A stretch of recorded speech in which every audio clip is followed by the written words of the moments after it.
చూద్దాం. ఏపీ మంత్రివర్గ సమావేశం ముగిసింది. జిల్లాల పునర్విభజన ప్రతిపాదనలకు కేబినెట్ ఆమోదం తెలిపింది.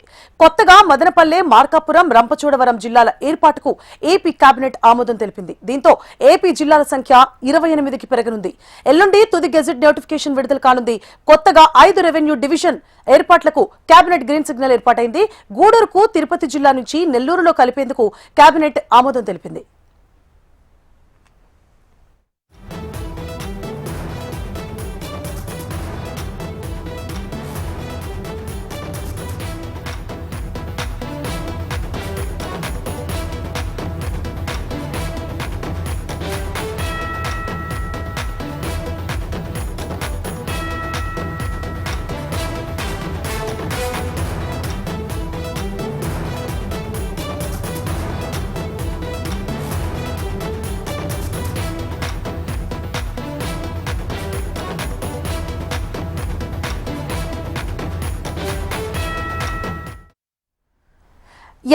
ఏపీ మంత్రివర్గ సమావేశం ముగిసింది. జిల్లాల పునర్విభజన ప్రతిపాదనలకు కేబినెట్ ఆమోదం తెలిపింది.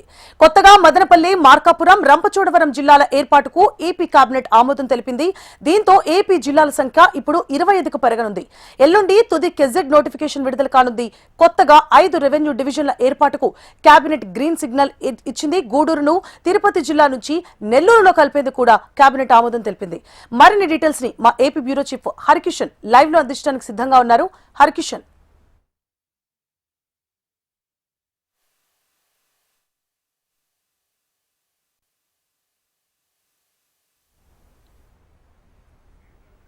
హరికిషన్, మీరు అన్మ్యూట్ చేసుకొని మాట్లాడండి. మ్యూట్ లో ఉన్నారు.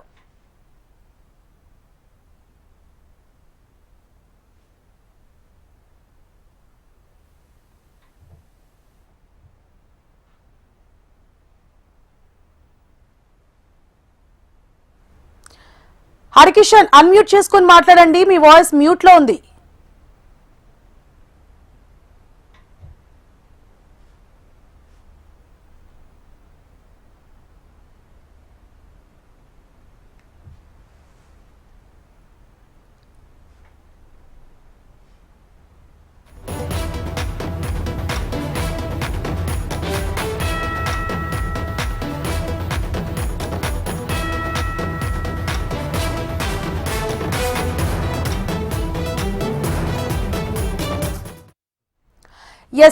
ఏపీ మంత్రివర్గ సమావేశం ముగిసింది. జిల్లాల పునర్విభజన ప్రతిపాదనలకు కేబినెట్ ఆమోదం తెలిపింది. కొత్తగా మదనపల్లె, మార్కాపురం, రంపచోడవరం జిల్లాల ఏర్పాటుకు ఏపీ కేబినెట్ ఆమోదం తెలిపింది. దీంతో ఏపీ జిల్లాల సంఖ్య 28కి పెరగనుంది.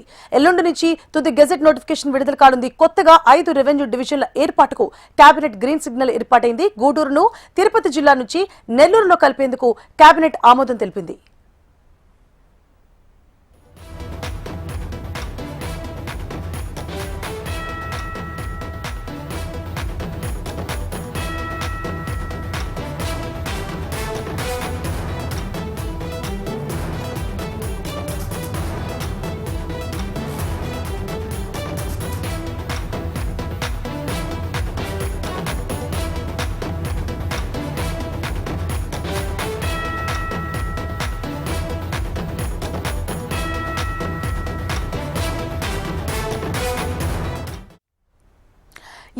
ఏపీ మంత్రివర్గ సమావేశం ముగిసింది. జిల్లాల పునర్విభజన ప్రతిపాదనలకు కేబినెట్ ఆమోదం తెలిపింది. కొత్తగా మదనపల్లె, మార్కాపురం, రంపచోడవరం జిల్లాల ఏర్పాటుకు ఏపీ కేబినెట్ ఆమోదం తెలిపింది. ఇక ఎల్లుండి దీనికి సంబంధించిన గెజెట్ విడుదల చేయనుంది ప్రభుత్వం. మరిన్ని డీటెయిల్స్ ని AP bureau chief Harikishan live లో అందించడానికి సిద్ధంగా ఉన్నారు. హరికిషన్, థ్యాంక్ యూ సువర్ణ. ప్రధానంగా ఈ రోజు రాష్ట్ర ముఖ్యమంత్రి చంద్రబాబు అధ్యక్షతన ఏపీ కేబినెట్ సమావేశం అయితే ముగిసింది. దీంట్లో ఈ రోజు కీలక పరిణామాలు అయితే చోటు చేసుకున్నాయి. ప్రధానంగా ఏదైతే ముఖ్యమంత్రి అధ్యక్షతన జిల్లాలకు సంబంధించినటువంటి పునర్విభజన చేయాలని చెప్పేసి నిర్ణయించారో అది కూడా 2026 జనవరి కంటే ముందు చేస్తామని చెప్పేసి కూడా కూటమి ప్రభుత్వం హామీ ఇచ్చిందో ఈ మేరకు కూడా పూర్తి స్థాయిలో అడుగులు వేసింది. దీనికి సంబంధించి గ్రూప్ ఆఫ్ మినిస్టర్స్ కూడా ప్రత్యేకంగా ఏర్పాటు చేయడం జరిగింది. ఈ జీవోఎం ఇప్పటికే పలు దఫాలుగా పలు జిల్లాల్లో కూడా పర్యటించింది. అక్కడ ఉన్నటువంటి ప్రజాభిప్రాయ సేకరణ కూడా తీసుకోవడం జరిగింది. అయితే ముఖ్యంగా చాలా వరకు కూడా పెద్ద ఎత్తున అక్కడ ఉన్నటువంటి పరిస్థితులకు అనుగుణంగా ఇటు సూచనలు అయితేనేమి, సలహాలు అయితేనేమి, అలాగే పెద్ద ఎత్తున డిమాండ్లు కూడా రావడం జరిగింది. వీటన్నిటిని కూడా పరిగణలోకి తీసుకొని ఇప్పటికే 2-3 సార్లు కూడా ఆయా గ్రూప్ ఆఫ్ మినిస్టర్స్ సమావేశం నిర్వహించి దానికి సంబంధించినటువంటి నివేదికను ముఖ్యమంత్రికి అందజేయడం జరిగింది. అయితే ముఖ్యమంత్రి దీనికి సంబంధించి పూర్తిగా కూడా దృష్టి సారించి గత కేబినెట్ సమావేశాల్లో కూడా నిర్ణయం తీసుకోవడం జరిగింది. గతంలో 26 జిల్లాలు ఉన్నటువంటి ఆంధ్రప్రదేశ్ ను మరొక 3 జిల్లాలు అదనంగా చేసి మొత్తం 29 జిల్లాలు కూడా ఏర్పాటు చేయడం జరిగింది. ఇది ఒకటి మార్కాపురం జిల్లా, అలాగే మదనపల్లి జిల్లా, అలాగే ఇటు పోలవరం జిల్లా, రంపచోడవరం కేంద్రంగా పోలవరం జిల్లాను కూడా ఏర్పాటు చేయడం జరిగింది. అయితే ఈ మూడిటికి సంబంధించి కేంద్ర కేబినెట్ ఏదైతే రాష్ట్ర ప్రభుత్వం కేబినెట్ లో చర్చించి నిర్ణయం తీసుకున్న తర్వాత ప్రజాభిప్రాయ సేకరణ కోసం పబ్లిక్ డొమైన్ లో కూడా పెట్టడం జరిగింది. తర్వాత దానికి సంబంధించి దగ్గర 930 అంటే ఏవైతే సూచనలు అయితే అనుకోవచ్చు, లేదంటే డిమాండ్లు అయితే అనుకోవచ్చు, లేదంటే సలహాలు అనుకోవచ్చు. సో ఇవన్నీ కూడా రావడం జరిగింది. దీని గ్రూప్ ఆఫ్ మినిస్టర్ మరొకసారి వాటన్నిటిని కూడా పరిగణలోకి తీసుకొని తుది నివేదికను సిద్ధం చేసి ఈ రోజు కేబినెట్ లో అయితే సబ్మిట్ చేయడం జరిగింది. దీనికి సంబంధించి ముఖ్యమంత్రి చంద్రబాబు సంబంధిత జిల్లా అధికారులను ప్రత్యేకంగా పిలుచుకొని ఆల్రెడీ ఉండవల్లి క్యాంపు కార్యాలయంలో కూడా సుదీర్ఘంగా సమావేశం కూడా నిర్వహించడం జరిగింది. అనంతరం అధికారులు ఇచ్చినటువంటి ఫీడ్బ్యాక్, అలాగే గ్రూప్ ఆఫ్ మినిస్టర్స్ ఇచ్చినటువంటి నివేదికను ఆధారంగా ఈ రోజు కేబినెట్ లో దీనిని పూర్తి స్థాయిలో చర్చించడం జరిగింది. ప్రధానంగా ఏదైతే రాయలసీమకు సంబంధించి అన్నమయ్య జిల్లా ఉందో, ఈ అన్నమయ్య జిల్లాకు సంబంధించి రాజంపేట, రాయచోటి, రైల్వే కోడూరుతో పాటు చిత్తూరు జిల్లాలో ఉన్నటువంటి కొన్ని నియోజకవర్గాలు ఇవన్నీ కూడా ఉన్నాయి. వీటన్నిటికీ కూడా కేంద్రంగా రాయచోటి ఉంది. అయితే చాలా పరిపాలన సౌలభ్యం కోసం, అలాగే ఏదైతే అన్నమయ్య జన్మించినటువంటి ప్రాంతంగా ప్రత్యేక గుర్తింపు ఉన్నటువంటి రాజంపేటలోనే జిల్లా కేంద్రాన్ని ఏర్పాటు చేయాలని చెప్పేసి కూడా ఇప్పటి వరకు పెద్ద ఎత్తున ఆందోళనలు, అలాగే నిరసనలు కూడా వ్యక్తమవుతున్నటువంటి నేపథ్యంలో సో దీనిపైన పూర్తి స్థాయిలో పరిగణలోకి తీసుకున్నటువంటి ప్రభుత్వం దీన్ని కంప్లీట్ గా కూడా, అంటే ఇటు రాయచోటిలో ఆందోళన జరుగుతున్నాయి, అలాగే రాజంపేటలో కూడా జరుగుతున్నటువంటి నేపథ్యంలో రీసెంట్ గా మదనపల్లి జిల్లాను కూడా ఏర్పాటు చేయడం జరిగింది. అయితే అన్నమయ్య జిల్లా పేరును కొనసాగిస్తూనే మదనపల్లిని హెడ్ క్వార్టర్ చేస్తూ రాయచోటిలో ఇప్పటి వరకు ఏదైతే జిల్లా హెడ్ క్వార్టర్ గా ఉందో దాన్ని మదనపల్లికి కూడా బదలాయించడం జరిగింది. సో దీనికి సంబంధించి ఏదైతే ఆ నియోజకవర్గానికి సంబంధించినటువంటి ఎమ్మెల్యే ప్రస్తుత మంత్రిగా ఉన్నటువంటి మండిపల్లి రామప్రసాద్ రెడ్డి కంట నీరు పెట్టుకోవడం జరిగింది.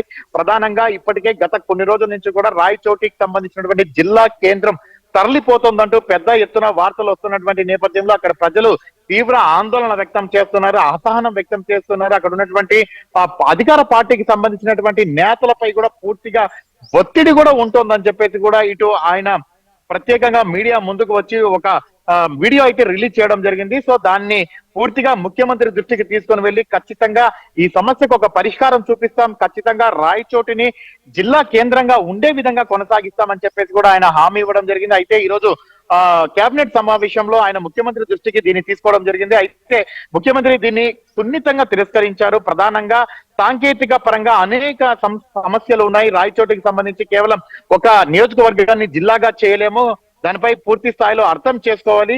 కంప్లీట్ గా కూడా ఇటు రాజంపేటను గతంలో అన్నమయ్య జిల్లాలో ఉన్నటువంటి ఈ 3 నియోజకవర్గాలు రాజంపేట, రాయచోటి, అలాగే రైల్వే కోడూరు, ఈ 3 నియోజకవర్గాలకు సంబంధించి రాజంపేటను కడపలో, అలాగే రైల్వే కోడూరుని తిరుపతిలో, ఇటు రాయచోటిని మదనపల్లిలో కూడా ఏర్పాటు చేసే విధంగా, విలీనం చేసే విధంగా అయితే నిర్ణయం తీసుకున్నాం. సో దానికి సంబంధించి ఏదైతే రాయచోటి కేంద్రంగా జిల్లా కేంద్రంగా ఉండిందో, సో దానివల్ల ఎటువంటి అభివృద్ధి చెందుతుందో దానికి సంబంధించి రెండింతలు రాయచోటిని అభివృద్ధి చేసేటటువంటి పూర్తిగా ప్రభుత్వం తీసుకుంటుంది ఆ బాధ్యతను. కాబట్టి ఎటువంటి ఆందోళన చెందాల్సినటువంటి అవసరం లేదు అని చెప్పేసి కూడా ముఖ్యమంత్రి మండిపల్లి రామప్రసాద్ రెడ్డికి చెప్పడం జరిగింది. ఆయన కన్నీరు పెట్టుకోవడం జరిగింది కేబినెట్ లో కూడా. అక్కడి నుంచి మళ్ళీ, ఎందుకంటే తనని గెలిపించినటువంటి నాయకులు, అక్కడ ఉన్నటువంటి ప్రజలు, అక్కడ ఉన్నటువంటి ప్రాంత వాసులకు తానేం సమాధానం చెప్పాలని చెప్పేసి కూడా ఒక ఆవేదన వ్యక్తం చేయడం జరిగింది. ప్రధానంగా ముఖ్యంగా ఏదైతే ఆ నియోజకవర్గానికి సంబంధించి, ఆ ప్రాంతానికి సంబంధించిన ఉన్నటువంటి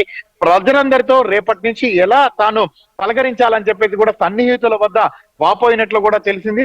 సో ఈ నేపథ్యంలో అవన్నీ సర్దుకుంటాయి. ఖచ్చితంగా అభివృద్ధి పదంలో రాయచోటిని ముందుకు తీసుకెళ్లి వెళ్ళేటటువంటి ప్రయత్నం చేస్తాం. ఇందుకు పూర్తిగా ప్రభుత్వం బాధ్యత తీసుకుంటుంది, ప్రభుత్వం హామీ ఇస్తుందని చెప్పేసి కూడా ముఖ్యమంత్రి చెప్పడం జరిగింది. అయినప్పటికీ కూడా మండిపల్లి రామప్రసాద్ రెడ్డి కేబినెట్ అయిపోయిన తర్వాత బయటికి రావడం జరిగింది. మీడియా ప్రతినిధులు ఆయనను చుట్టుముట్టారు. అసలు స్థానికంగా కేబినెట్ లో ఏం జరిగింది, రాయచోటికి సంబంధించినటువంటి ఇష్యూ గురించి మాట్లాడాలంటే మనం విజువల్స్ లో కూడా చూడొచ్చు. ఆయన కళ్ళ నీళ్లు తుడుచుకుంటూ కన్నీళ్లు తుడుచుకుంటూ కూడా ఆయన వాహనం ఎక్కి ఇప్పుడు తాను ఏమీ మాట్లాడలేను, మళ్ళీ మాట్లాడతానని చెప్పేది కూడా వెళ్ళడం జరిగింది. సో దీన్ని బట్టి ఖచ్చితంగా ఆ ప్రాంతంలో ఉన్నటువంటి టీడీపీ నేతలకైతేనేమి అలాగే ఎమ్మెల్యేలకైతేనేమి కాస్త సమస్యలు వచ్చేటటువంటి అవకాశం కూడా లేకపోలేదు. అయినప్పటికీ కూడా జిల్లా కేంద్రంగా ఉంటే ఎటువంటి అభివృద్ధి జరుగుతుందో అంతకు మించి అభివృద్ధి చేసేందుకు పూర్తి స్థాయిలో ప్రభుత్వం కట్టుబడి ఉందన్నటువంటి నిర్ణయాన్ని అయితే ముఖ్యమంత్రి మండిపల్లితో పాటు కేబినెట్ సహచరులందరికీ కూడా చెప్పినట్లుగా కూడా సమాచారం ఉంది. ప్రధానంగా దీంతో పాటు ఇటు మార్కాపురం జిల్లాలో గతంలో పొదిలి అలాగే దొనకొండకు సంబంధించి ప్రకాశం జిల్లాలో ఉన్నటువంటి నేపథ్యంలో పొదిలిని మార్కాపురం జిల్లాలోనే ఉంచుతూ అలాగే దొనకొండను అలాగే కురిచేడును ఇవి కంప్లీట్ గా కూడా ప్రకాశం జిల్లాకు కూడా విలీనం చేస్తూ నిర్ణయం తీసుకున్నారు. అలాగే పోలవరానికి సంబంధించి రంపచోడవరం కేంద్రంగా పోలవరం జిల్లాను కూడా ఏర్పాటు చేయడం జరిగింది. సో దాంట్లో కూడా ఎటువంటి మార్పులు చేర్పులు అయితే లేకుండా కంప్లీట్ గా పోలవరాన్ని అలాగే ముందుకు కొనసాగించేటటువంటి ప్రయత్నం అయితే చేయబోతున్నారు. మొత్తానికి మాత్రం కేబినెట్ ఈ రోజు కీలకమైనటువంటి నిర్ణయం తీసుకుంది. ఎల్లుండి దీనికి సంబంధించినటువంటి జిల్లాల పునర్విభజనకు సంబంధించి గెజిట్ నోటిఫికేషన్ విడుదల చేసే అవకాశం ఉంటుంది. దానితో పాటు ఎస్ఐపిబి సమావేశం అలాగే 56వ సిఆర్డిఏ సమావేశంలో తీసుకున్నటువంటి నిర్ణయాలన్నింటికి కూడా కేబినెట్ ఆమోదం తెలిపింది. Suvarna. Right, thank you for the updates.